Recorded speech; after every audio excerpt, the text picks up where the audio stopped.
कोकणातील प्रत्येक घडामोडींचे लाईव्ह अपडेट पाहण्यासाठी आताच कोकण कट्टा न्यूजच्या सर्व सोशल मीडियाच्या प्लॅटफॉर्मला लाईक, फॉलो आणि सबस्क्राइब करा। खेडमधून एक मन हेलावून टाकणारी बातमी समोर येते। खेड तालुक्यातील होडखाड वरचीवाडी येथील रहिवासी आणि सध्या कामानिमित्त मुंबई येथे वास्तव्यास असलेल्या सुशांत गणपत शिगवण वय वर्ष 30 या तरुणाचा गुरुवारी रात्री कुर्ला मुंबई येथे रेल्वे अपघातामध्ये मृत्यू झालाय। दुःखद म्हणजे सुशांतचा 4 महिन्यापूर्वीच विवाह झालेला होता। त्याच्या अकाली निधनानं शिगवण कुटुंबियावरती दुःखाचा डोंगर कोसळलाय। गावावरती देखील शोककळा पसरलेली आहे। होडखाड वरचीवाडी येथे वास्तव्यास असलेल्या सुशांत शिगवण याचा डिसेंबर मध्ये तुंबाड येथील तरुणीशी विवाह झाला होता।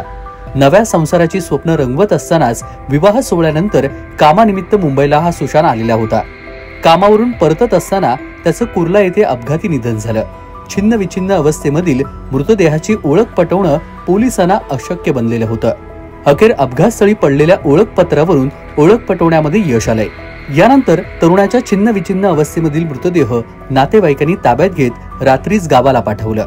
सुशांतचा मृतदेह पाहून पत्नीसह आईनं देखील फोडलेल्या हंबरड्यानं साऱ्यांचे डोळे पाणावले।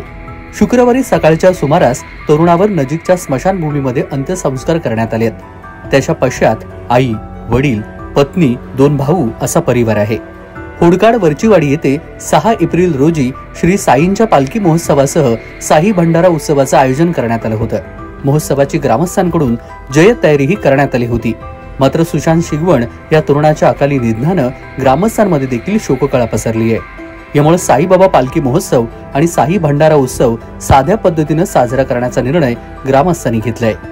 तेजस बोरगरे, कोकण कट्टा न्यूज, खेड, रत्नागिरी।